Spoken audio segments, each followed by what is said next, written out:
Hello students, I am Dr. Aisha Siddekha, Assistant Professor, Government First Aid College, Tumkur. In the present video, we are going to talk about terpenes.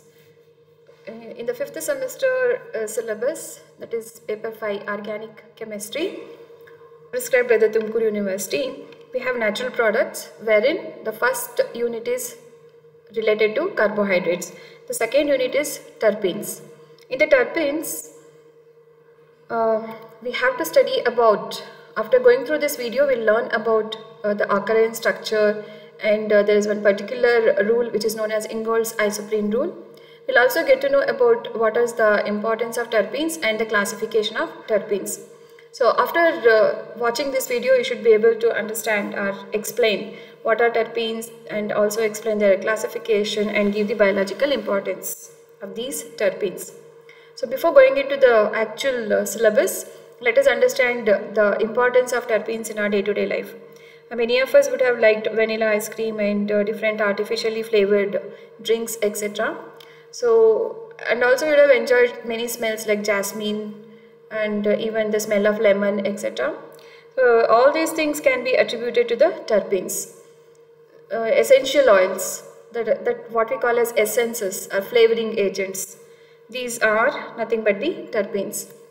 Definition of terpenes. These are a group of volatile, unsaturated hydrocarbons. Sometimes they'll be oxygenated or hydrogenated or even dehydrogenated hydrocarbons. They may also contain functional groups like alcohols, ethers, ketones and aldehydes, etc. The general formula of terpenes is C5H8 N times, where N is the number of linked isoprene units. Here C5H8 is known as the isoprene. We'll talk about that later. An example for terpenes is limonene, citral. Citral is present in citrus fruits. Jasmine contains terpene called farnesene, linalool, etc.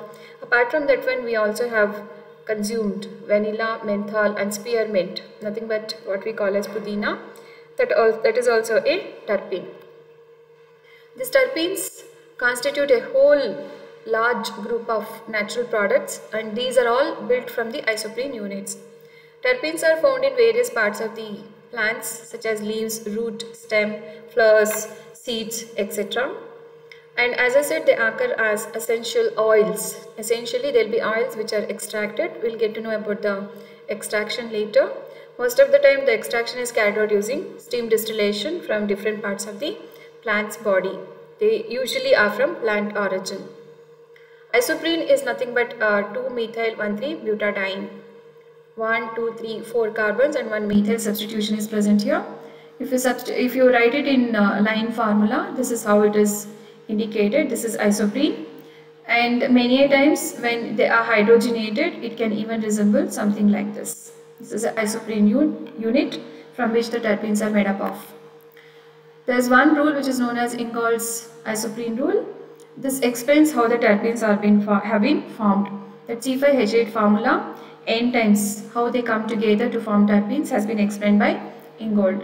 Before that, Otto Wallach, he studied the structures of the terpenes as much back as 1887, and he found that the terpenes are made up of isoprene units. Later in 1925, Ingold, he studied various terpenes and pointed out that the isoprene units are they're joined in a particular pattern, and in this case it is head to tail pattern. This came to be known as isoprene's rule. So terpenes are made up of isoprene units joined in head to tail pattern. The branched end is called as the head and the unbranched end is called as the tail. In terpenes, the isoprene molecules are linked together by 1 to 4 linkage. There are 4 carbons, of which 1 carbon is taken as a substitution, that is the methyl substitution. The branched end is called as the head and the unbranched end is known as the tail. So the 4 carbons will be there in the chain, and these terpenes are formed by 1 to 4 linkage. Let us have a look at few examples. So this is one terpene unit and this is another terpene unit. As I said, this is known as the head part, that is the branched end, and this is known as the tail. So when these two come together, that is the joining is from first carbon to the fourth carbon. When these two come together, a new bond will be formed, and sometimes they may be hydrogenated or even some functional groups may be present, and that gives rise to the terpenes, various terpenes. Let us have few examples here. There are 2 terpene isoprene units in this particular terpene. This is known as myrcene it is a monoterpene. Actually, it is a cyclic terpene. It is a monoterpene, and here there are two isoprene units which have come together. So this is the head part, tail, and once again head is joined to the tail, and this is the tail part. Two units are there. Now let us look at that farnesol, which is found in jasmine. Farnesene or farnesol, it is an alcohol as the name ends with OL, and you can also see that there is a functional group CH2OH. Primary functional group is there. In this case, there are three isoprene units which are come together in the head to tail fashion, and this is a sesquiterpene. There are 15 carbons in this. Classification of terpenoids. Terpenes are also sometimes referred to as terpenoids, and the classification is based on the number of carbon atoms that are present in the structure. Most of the natural terpenoid hydrocarbons, these are hydrocarbons containing only hydrogen and carbon here. Some will be having only that apart from the functional group. So they have the general formula of C5H8 n times. That n is referring to the number of carbons that may be present. So the classification can be, it is shown in this table. So if the number of carbon atoms are 10, so the value of n becomes 2. Let us look at this one more time. C5H8 is there. If n is equal to 1, it is only C5H8. It is a monomeric isoprene unit. When n is equal to 2, the number of carbons will go on increasing and it will become 10 here. So when the number of carbons are 2, those class of compounds are known as monoterpenoids. If it is 15, number of carbons are 50, number of units are 3. Isoprene units are 3. They are referred to as sesquiterpenoids. So the number also 3 times C5H8, C15H24. Diterpenoids contain 20 carbon atoms and there will be 4 isoprene units.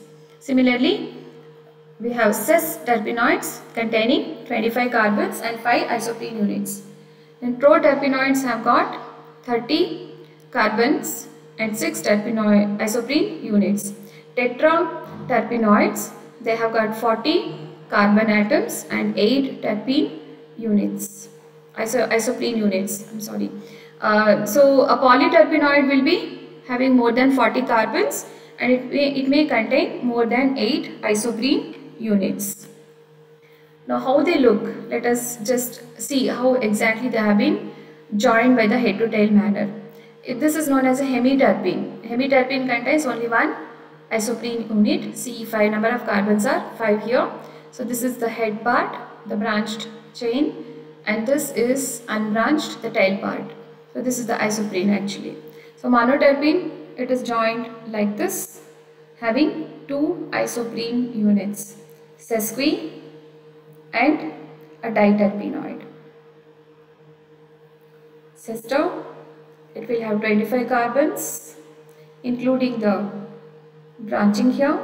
This is a triterpenoid, tetra, and polyterpenoid. Actually, rubber is the example for polyterpenoid. Classification of terpenes based on another thing, that is the number of rings that may be present. Acyclic terpenoids, they don't have any rings in that, hence they contain only the open structure. Monocyclic terpenoids, as the name indicates, contain 1 ring. Bicyclic terpenoids, they'll have 2 rings in it, and tricyclic terpenoids, they'll have 3 rings. Similarly, tetracyclic terpenoids will have 4 ring structures. This is a very simple way of classifying the terpenoids based on the number of rings. Now, the isolation of mono and sesquiterpenoids from the plant source can be carried out by steam distillation. Usually, it is carried out in 2 steps. The first step is isolation of essentials from the plant parts and then the separation. Separation is usually carried out by fractional distillation. Initially, distillation is done to, extraction is done to just to extract the essential oils from its source, plant source. Then they are separated by the fractional distillation. So the kind of question that may appear on these topics are: what are terpenes? Give example. Explain or write what is Ingold's isoprene rule with a suitable example. Write the structure of isoprene, indicating the head and tail, and give the classification of terpenes based on 2 factors, that is number of rings that are present as well as the number of carbons. These are the references. Thank you.